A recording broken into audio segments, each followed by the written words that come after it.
Plus R4 plus R5 तक, तो इनमें इनकी जब वैल्यू लिखेंगे 0.2 0.2 5 बार अगर ऐड करेंगे तो आंसर कितना आ जाएगा 1 ओम। तो इसका जो रिजल्टेंट रेजिस्टेंस आएगा 1 ओम हो जाएगा, पहला क्वेश्चन। उसके बाद लिखा है कि 3 रेजिस्टेंस हैं और सभी 3-3 ओम के दे रखे हैं, अगर उनको पैरेलल में जोड़ा जाएगा तो टोटल रेजिस्टेंस क्या होगा। दूसरा क्वेश्चन जो दिया है वो R1 दे रखा है 3 ओम, R2 भी 3 ओम है और R3 भी 3 ओम दे रखा है, यानी कि तीनों रेजिस्टेंस आपस में इक्वल है। रिजल्टेंट रेजिस्टेंस बताना तो 1/R = 1/3 प्लस 1/3 प्लस 1/3, एलसीएम 3 आ जाएगा तो ऊपर 1 + 1 + 1 यानी 1 1 1 3 हो जाएगा। तो यहाँ पर R की वैल्यू कितनी आ जाएगी 1 ओम, यानी कि पैरेलल में अगर जोड़ा जाएगा 3 ओम के 3 रेजिस्टेंस तो उनका जो रिजल्टेंट आएगा 1 ओम आया। आपने देखा जो ये 1 है वो इन इंडिविजुअल रेजिस्टेंस से वैल्यू इसकी क्या है, कम है, जबकि सीरीज़ में जो वैल्यू आई वो इंडिविजुअल रेजिस्टेंस से क्या आई, ज़्यादा आई। इस चीज़ को ध्यान रखिएगा क्योंकि इनका बड़ा आपको यूज़ करना होगा, समझ में आएगा क्वेश्चन, अगर ये चीज़ क्लियर होगी तो क्वेश्चन लग जाएंगे। लिखा अगला क्वेश्चन यही आ गया कि how should the 2 resistance of 2 ohm each be connected so as to produce an equivalent resistance of 1 ohm. यहाँ पर क्वेश्चन को क्या दिया गया है कि जो रेजिस्टेंस जोड़े जा रहे हैं उनका दे रखा है 2 ओम और जो रिजल्टेंट है 1 ओम है। इसका मतलब क्या हुआ, इसको कायम जोड़ना चाहिए, पैरेलल में जोड़ना चाहिए।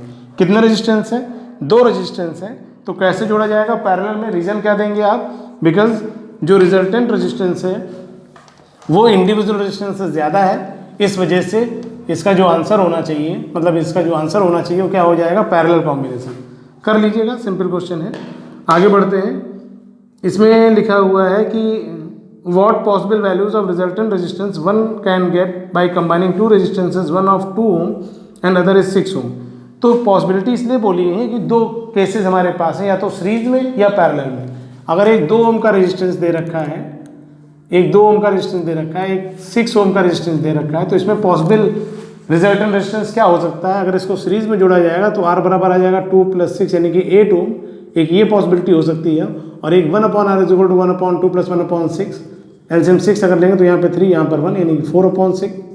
4/6 का मतलब कितना आ जाएगा 2/3 यानी R की वैल्यू आ जाएगी 1.5 ओम। 2 पॉसिबल जो रेजिस्टेंस हो जाएंगे, एक 1.5 ओम, एक 8 ओम, एक तब जब सीरीज में जोड़ेंगे, एक तब जब पैरेलल में जोड़ेंगे।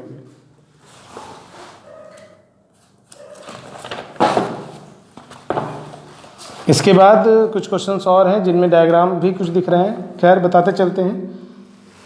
क्वेश्चन नंबर 8 दिया हुआ है, show how you would connect 4 ohm resistor to produce a combining resistance 2 ohm and 8 ohm. देखिए 2 ओम कैसे मिलेगा, हम जान रहे हैं कि यहाँ पर जो 2 ओम रेजिस्टेंस है वो इंडिविजुअल रेजिस्टेंस से कम वैल्यू है। इसका मतलब पैरेलल में अगर जोड़े 1/4 plus 1/4 is equal to 2/4, 2/4 means 1/2, और अगर 1/R 1/2 के इक्वल है तो R की वैल्यू 2 ओम आ जाएगी। इसका मतलब अगर पैरेलल कॉम्बिनेशन में किया जाएगा तो आंसर 2 ओम आ जाएगा। दूसरे में कहा गया 8 ओम, तो 8 ओम के लिए R बराबर R1 + R2, तो R1 कितना है 4, R2 भी 4 है, तो 4 ऐड करेंगे तो आ जाएगा 8 ओम, यानी सीरीज कॉम्बिनेशन में 8 ओम आंसर आएगा, जबकि पैरेलल कॉम्बिनेशन में 2 ओम रेजिस्टेंस आएगा। तो ये हो गया इसका आंसर। आगे क्वेश्चन दिया है कि विच, ये क्वेश्चन थोड़ा सा बता दें हम आपको, अगले क्वेश्चन में कुछ चीज़ ऐसी है जो मुझे लगता है बता दें हम।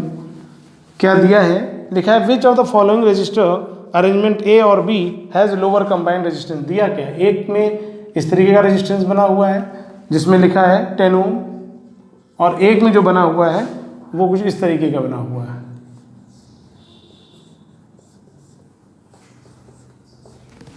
इसमें कितना है 10 ओम और 1000 ओम। अब देखिए क्वेश्चन क्या कह रहा है। क्वेश्चन में लिखा है कि which of the following resistor arrangement A ये वाला हो गया और बी ये हो गया, ए ये हो गया, बी ये हो गया। कह रहे हैं कि हाँ lower combined resistance, lower combined resistance, यहाँ पर तो लोअर अकेला है, ये कुछ ऐड नहीं होना है ना, तो ये तो आंसर 10 ओम ही रहेगा। इसका मतलब इसमें कितना आएगा ये अगर मालूम हो जाए, इसमें टोटल, क्योंकि 2 रेजिस्टेंस है इसमें, एक 10 ओम दूसरा 1000 ओम। कैसे जुड़े हैं, पैरेलल जुड़े हैं। क्यों पैरेलल जुड़े हुए हैं, क्योंकि इसके टर्मिनल पॉइंट दोनों के लिए सेम है, इसलिए पैरेलल है ये। और पैरेलल में हमने आपको बताया था कि जो रिजल्टेंट रेजिस्टेंस होगा वो इंडिविजुअल रेजिस्टेंस से ज़्यादा कम होगा, यानी इससे भी कम होगा, इससे भी कम होगा। एक बात बताइए, जो अगर इससे भी कम है, इससे भी कम है, इसका मतलब जो आंसर आना चाहिए वो इससे कम आना चाहिए। भाई हम जानते हैं कि जो 10 ओम है वो 1000 ओम से क्या है, कम वैल्यू।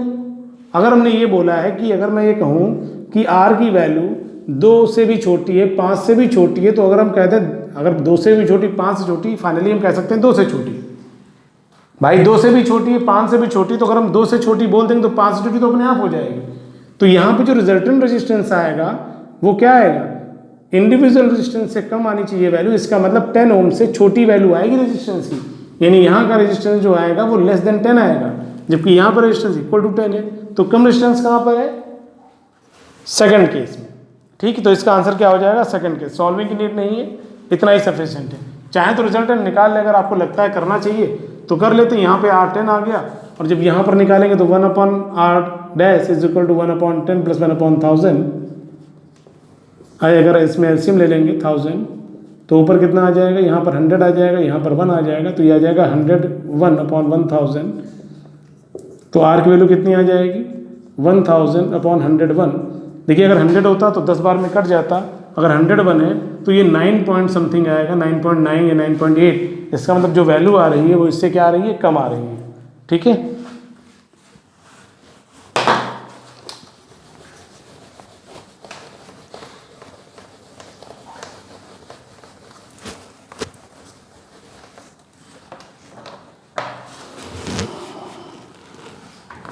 इसके बाद लिखा है कि एक वायर है that has resistance R is cut into 2 equal pieces, 2 parts are joined in parallel. देखिए अगर एक वायर को काट दिया आपने 2 पार्ट में, अगर ये पूरा वायर था और इसका रेजिस्टेंस अगर R था, अब इसको 2 पार्ट कर दिए हमने, तो इसका मतलब ये रेजिस्टेंस R/2, ये R/2, क्योंकि हमने आपको बताया था कि जो रेजिस्टेंस होता है वो लेंथ ऑफ वायर के डायरेक्टली प्रोपोर्शनल में होता है। अगर ये हाफ करी गई, अगर लेंथ को आधा किया गया तो रेजिस्टेंस भी आधा हो जाएगा। और इन पीसेस को कैसे जोड़ दिया गया, पैरेलल में जोड़ दिया गया। तो पैरेलल कॉम्बिनेशन में अगर इनको जोड़ेंगे तो 1/R dash is equal to 1/R1, R1 का मतलब 1/R/2 और 1/R2 यानी 1/R/2। क्लियर है बात। पूरा वायर जिसके 2 पार्ट कर दिए गए और 2 पार्ट जो किए गए उनके रेजिस्टेंस क्या हो जाएंगे, आधे आधे हो जाएंगे। 3 पार्ट करते तो 1/3 हो जाता, तो आधा यानी R/2, ये भी R/2। 1/R डैश यानी जो रिजल्टेंट रेजिस्टेंस अगर आप निकालते हैं तो ये 1/R1 प्लस 1/R2, R1 की जगह पे R/2, R2 की जगह पे R/2, 2 ऊपर जाएगा तो ये 2/R प्लस 2/R यानी 1/R डैश, तो ये आ जाएगा 4/R, यहाँ पे 1/R डैश, तो R डैश की वैल्यू आ जाएगी R/4। इसका मतलब अगर इनको पैरेलल में जोड़ा जाएगा तो जो रेजिस्टेंस हो जाएगा वो कितना हो जाएगा, जो ओरिजिनल रेजिस्टेंस था उसका 1/4। ठीक, तो आंसर जो बताना था वो यही बताना था कि जो रिजल्टेंट रेजिस्टेंस आएगा वो कितना होगा, ये 1/4 हो जाएगा R का, यानी कि R/4। उसके बाद लिखा है calculate the combined resistance in each case. 2-3 case दे रखे हैं, बता देते हैं।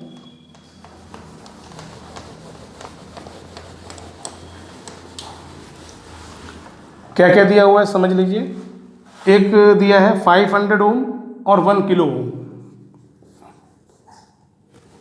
500 और ये 500 ओम दिया हुआ है और ये 1 किलो ओम दिया हुआ है, 1 किलो ओम यानी कि 1000 ओम। और एक दूसरा बना हुआ है, ये 1 है, जो दूसरा बना है इसमें क्या बना है,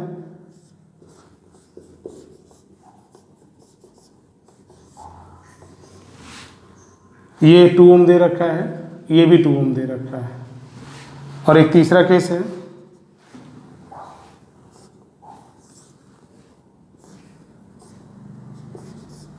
ये क्वेश्चन बताने की जरूरत नहीं है लेकिन फिर भी बता रहे इसलिए कि हो सकता है कि बच्चों ये कहें कि हाँ सर पूरे क्वेश्चन नहीं बताए हैं, तो फिर इसलिए बता दे रहा हूँ इनको।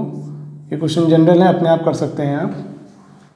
तो ये 4 ओम, ये 4 ओम और ये 3 ओम। क्वेश्चन जो दिया है तीनों के लिए रिजल्टेंट रेजिस्टेंस चाहिए कम। तो यहाँ पहले केस में कितना, ये 1 किलो ओम है, 1 किलो ओम का मतलब 1000 ओम। तो 1000 ओम और 500 अगर सीरीज में है तो दोनों डायरेक्ट ऐड हो जाएंगे, यानी R/R1 प्लस R2। तो इसकी जो वैल्यू आ जाएगी वो 100 और 1000 और 5 यानी 1500 ओम या 1.5 किलो ओम। तो ये आंसर आ जाएगा पहले वाले का।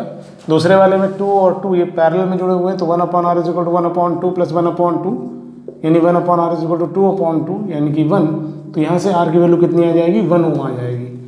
और अगर यहाँ पर देखें तो 2 पैरेलल हैं, 2 पैरेलल को अगर जोड़ा जाए यानी कि 1/R is equal to 1/4 plus 1/4 यानी कि आ जाएगा 1/R इज इक्वल टू 2/4। 2/4 का मतलब हो जाएगा 1/2 यानी R की वैल्यू कितनी आ जाएगी, 2 ओम। लेकिन ये रिजल्टेंट नहीं, इसमें भी 3 प्लस होना है। तो अब अगर हम R डैश निकालेंगे तो जो R आया है और ये 3, ये दोनों जोड़ दिए जाएंगे, तो R की जगह पे कितना है 2 ओम, ये 3 ओम, मिलकर कितना आ जाएगा 5 ओम। तो रेजिस्टेंस जो आ जाएगा वो 5 ओम हो जाएगा। ठीक है,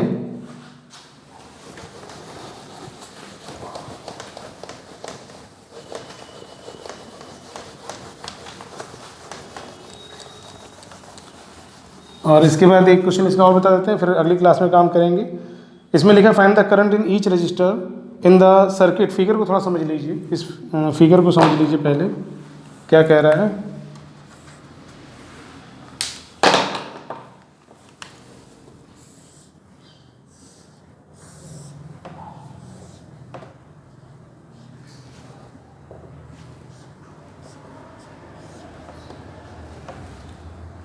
ट्वेंटी 4 वोल्ट की सप्लाई है, एक तरफ 6 ओम का रजिस्टर है और एक तरफ 4 ओम का रजिस्टर है। क्वेश्चन में डिमांड क्या की पूछा है, find the current in each resistor of the. पहली चीज़ ये जान लीजिए कि ये दोनों जो रेजिस्टेंस हैं उनके टर्मिनल पॉइंट क्या है, सेम है। इसका मतलब दोनों पैरेलल जुड़े हुए हैं। पैरेलल में जुड़े हुए तो इनके लिए V तो सेम होगा। अगर V सेम होगा तो अगर 24 V चल रहा है तो यहाँ भी 24 होगा, यहाँ भी 24 होगा। तो अगर I निकालना है तो I इज इक्वल टू क्या होता है, I इज इक्वल टू होता है V/R। I is equal to कितना होता है,